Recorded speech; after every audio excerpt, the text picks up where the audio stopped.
Okay, so here is also an example of a bars scale used to rate the effectiveness with which a department manager supervises his or her sales personnel. So behaviorally based rating scales are developed with the critical incident technique. So I've given you two examples on the two types, no, kadtong trait and this one behavioral. So this is example bars. No? So, makita ninyo diha, if this person could be expected to conduct a full-day sales clinic with two new sales personnel and thereby develop them into top salespeople. So, ug nakita na nimo on the employee, so of course, tagaan nimo 9. So, kumuing ka karon na naara man siya diri sa could be expected to give his sales personnel confidence and a strong sense of responsibility by delegating many important jobs to them. So, rate ani mo A, no? So, tanawon po nimo diri nga I, the aram sa dire could be expected to tell an individual to come in anyway, even though she or he called in to say she or he was ill. So, naadi sa dere. 4. Sumani ang usa sa inyong basihan. Unsa ninyo pag-rate no, sa inyong employee in terms of behavioral rating. Okay? Okay, so let's go to assessing ethical behavior. Okay. So, di ba ingon taga niha na there comes now the concern for ethics if we are more focused on the result. No, okay, it could be that your employees or the workforce is uh, actually doing something that is not ethical just so they can produce the result that you want as basis for rating their performance with a positive result. So performance appraisal is typically focused on task and business accomplishments. Diba? I've been mentioning that the entire video. So ethical conduct is often identified as a guiding value. So, 'di ba, we need to identify the value of the consumer, the company. So, mamunay usa sa inyong activity, 'di ba?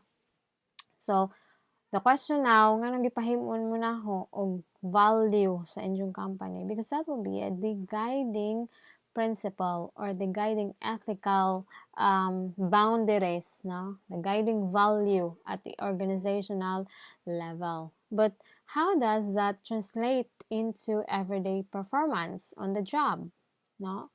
So the behavioral examples shown here, ne, are general and provide only a broad behavioral description of each dimension. The behavioral descriptions would probably most useful if they were customized for each organizational setting. So what I am showing here is just a broad and general behavioral description. It all depends on your organization, depends on the value of your organization. Now remember that the value of your company or organization would set the bar for ethical conduct. So, ano siya? So, dimensions on misrepresentation, information sharing, collegiality, adherence to work roles. So, one ang general ni siya and broad behavioral kay these are all present no in every organization. Na mga dyan misrepresentation, information sharing, no? Being friendly, and adhering to work rules. So, of course, they are given by general behavior examples such as the worker accurately state work situations, and then for negative, this worker misconstrues workstations. So, mupili ra diha ang supervisor what this particular employee displays, no, with respect to the output, no. So, mao na siya ang assessing ethical behavior. Okay? Okay, let's go to the other rater sources, or those that would measure a particular employee's performance except the supervisor. I mean, aside from the supervisor. This rater can provide unique and valuable perspective now to the performance appraisal process.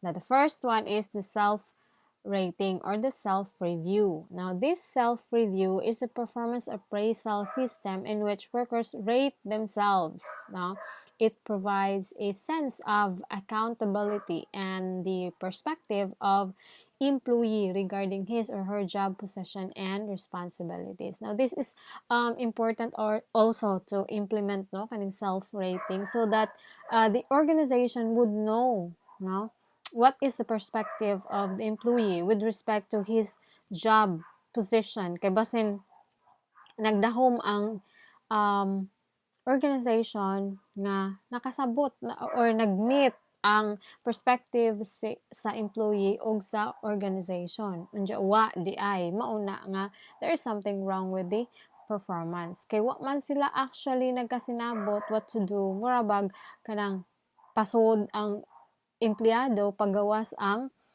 organization. So, dapat there is a self-review so that the organization would also understand what's the side on the employee itself. Okay, another is the peer. Now, peer rating or review is a performance system in which workers at the same level in the organization rate one another. So, this is one way of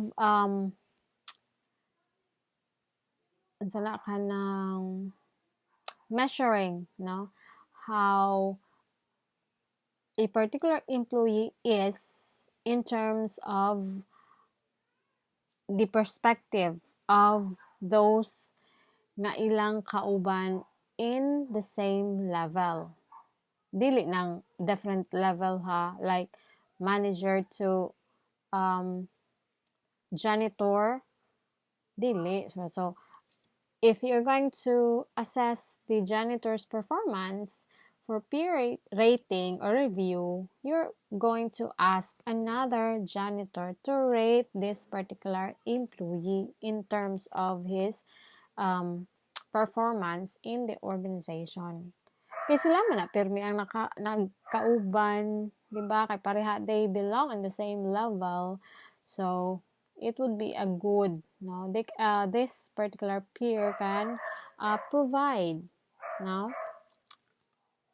valuable perspective on the performance of the employee being rated. And then, of course, the subordinate review is a performance appraisal system in which workers rate their supervisors. So, dili ra karon supervisor to subordinate, but also the subordinate to supervisor nga mo rate as well. Okay, para mahibaw-an pod sa supervisor nga wala day pod siya na or there is now wrong no with his performance also that might affect the performance of the subordinate. And of course, the last one is the customer review. So in appraising performance, the combination of peer, ba naman taning customer review no, grabe na ang pod nin pagka ay ni discuss. Kaya ba naman ana, it's the customer who will rate your performance, no? So in appraising performance, the combination of the peer, subordinate, and self-review, and sometimes the customer, is termed as the 360 feedback. A 360 feedback can offer a well-rounded picture on or of an employee's performance, one that is difficult to ignore or discount because it comes from multiple perspectives. No? So, di ko makaingon nga, bias ni because it comes from a different perspective. That is the beauty of 360 evaluation system. So, that is actually most organizations are using nowadays. No? Especially sa kanang mga public offices. So if you are going to transact before the pandemic, I used to transact on government offices. So before mahuman ang imong transaction, tagaan kanila og papel, no? Evaluation form. So in which you're going to evaluate this particular personnel nga nag take care of your concern. And dili na siya or dili mahuman ang imong transaction kung di to nimo i-return ang ilang evaluation form. Okay. So mo ni mahitabo ingana na siya. Okay? Many organizations are now employing technology to make 360 appraisal an efficient and cost-effective system. So that's the beauty of the 360 measurement appraisal.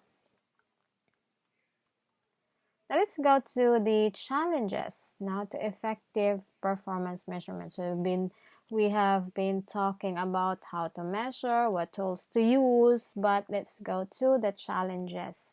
Now we all know that implementation is not actually that easy.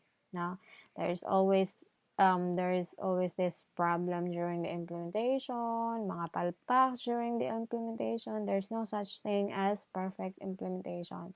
So that's why we always have these challenges, and how do we carry out this particular performance. Now in this topic, now we are talking about effective performance measurements. So how can managers ensure accurate measurement of worker performance? That is the big question, no? Saan man nimo pag ensure that managers are actually conducting accurate measurement of the workers' performance.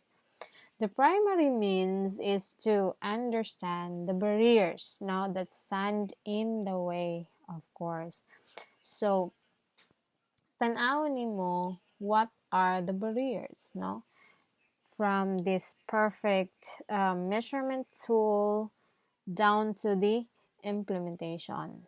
So managers have at least 5 identified challenges. And these are the rater errors and bias, the influence of liking, the organizational politics, individual or group focus, and the legal issues. Okay, so the first is rater errors and biases. No matter how much one tries to be objective, there are biases that can exist. As I have said before, bisang saan na to nga, we do not include emotions, no, during evaluation. Listen good na, because we are just human beings. That's why we try to use tools that actually diminish, no, or eradicate this inclusion of emotion during the assessment of your employees.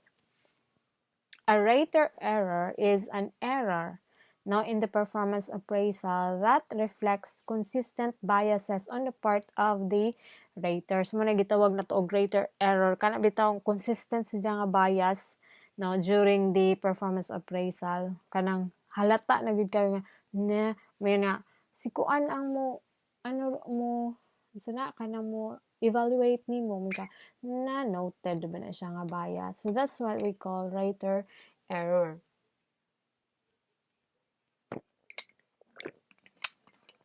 Personal biases may also cause errors in evaluation. Of course, that is given, no?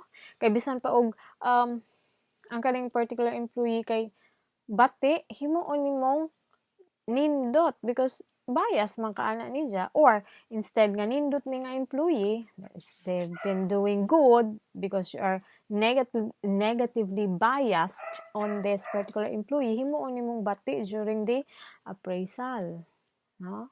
So mo take part gajud ang biases, no, in the errors during evaluation. Okay,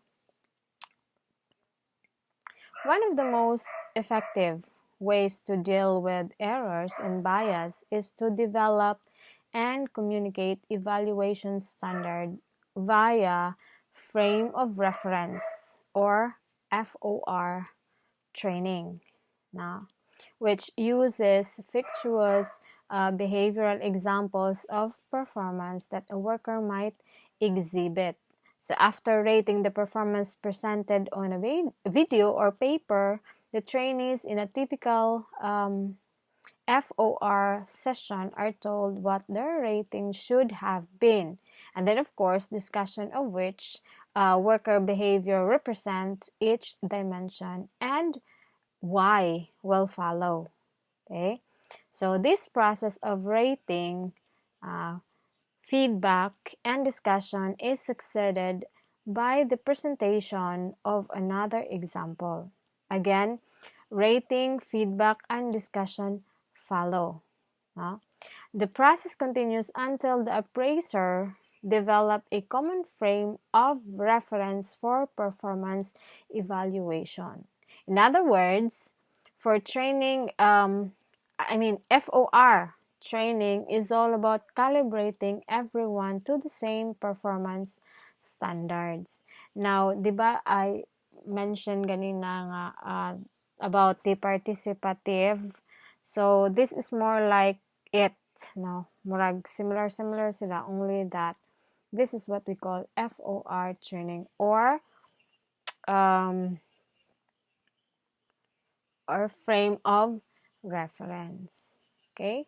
The next one is the influence of liking. Now, the influence of liking can cause errors in performance appraisal when raters allow their like and dislike of an individual to influence their assessment of that person's performance.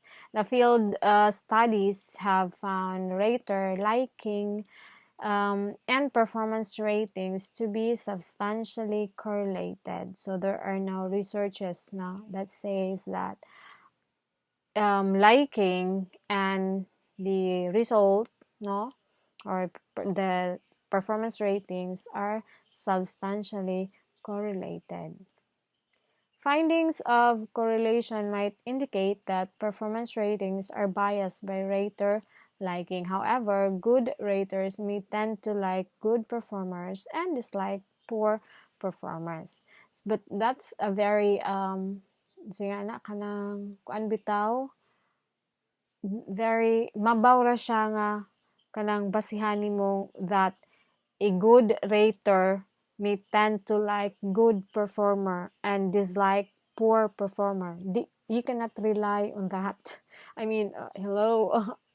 There are other factors that would affect, no, the rating of a particular rater aside sa thought nga tungod kay good rater siya, ganahan po siya og good performer and he would dislike poor performer.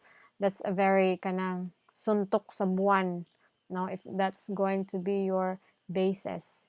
Okay. Organizational politics, no, assumes that the value of a worker's performance depends on the agenda or goals of the supervisor. Kani mo ay makulbaan ta, no? Liman naman po kag ang performance sa worker nakadepende sa goal or agenda sa supervisor. If it does not fit, you are a poor worker. Makulbaan sa ita, no? Some say the appraisal in most organizations seem to be more political rather than a rational exercise. I will no longer expound on this based on experience, but it might be true, no? Some appraisals in most organizations are political, no? Rather than rational exercise. So that's one thing for you to find out when you're going to work in a real world.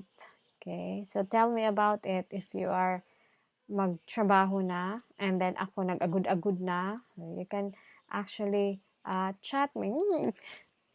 Napag yung messenger si ma'am, bisag di nakaklaro sa katiguang. So chat me and tell me about this organizational politics, if it is true, if it really does exist in most organizations. Okay, the next is individual or group focus. If the organization has a team structure, managers will conduct a team performance appraisal at two levels. First is individual contribution to team performance, and the second is team unit performance. So, individual contribution measures are best developed with the input of the team members. Competencies are decided and evaluated at the individual level. Dimensions for measuring team performance may be set at higher levels in the organization. So, when we say individual or group focus, what I am doing with your activity is actually what is going to happen with individual or group focus. Kanang i-rate mo based on individual contribution and the group rating as a whole. So, ingan na pod ang challenge. Now, the last one is legal issues. Now, the major legal requirements for performance appraisal systems are set forth in um, uh, Civil Rights Act of 1964, meaning that the performance appraisal must be free of discrimination at both individual and group level. So that's why I'm telling you that in appraising your employees, you need to be very careful, especially if the purpose is for termination. Okay, there are employees that knows their legal right. So, naana siya sa Civil Rights Act of 1964. So, all your activities or performance measurement activities should be within the boundaries set by the law, or else you will be answerable in the court of law. So, na-discuss na nato how costly no, lawsuits are. Okay? So, ingon ang Civil Rights Act of 1964, the performance appraisal must be free of discrimination at both individual and group level. Now, validity standards should be met, and instruments or systems must not result in adverse impacts. The following are found to be favorable influences in court. The first one is use of job analysis, diba? Ingon ko, one of the way in which we can identify the dimension necessary in evaluating your performance of your workforce is through the job analysis. The second is providing written instruction. Kay tingalig wa ka nag-provide og written instruction, you assume nga nakasabot sila with the oral or whatever it is that you have, or whatever instruction that you have given them. There should always be written. Okay? Third one is allowing employees to review appraisal results. No, that is very confidential. No? The fourth one is agreement among multiple raters. And the last one is the presence of rater training. So those are the challenges now faced by most managers during the effective performance measurement.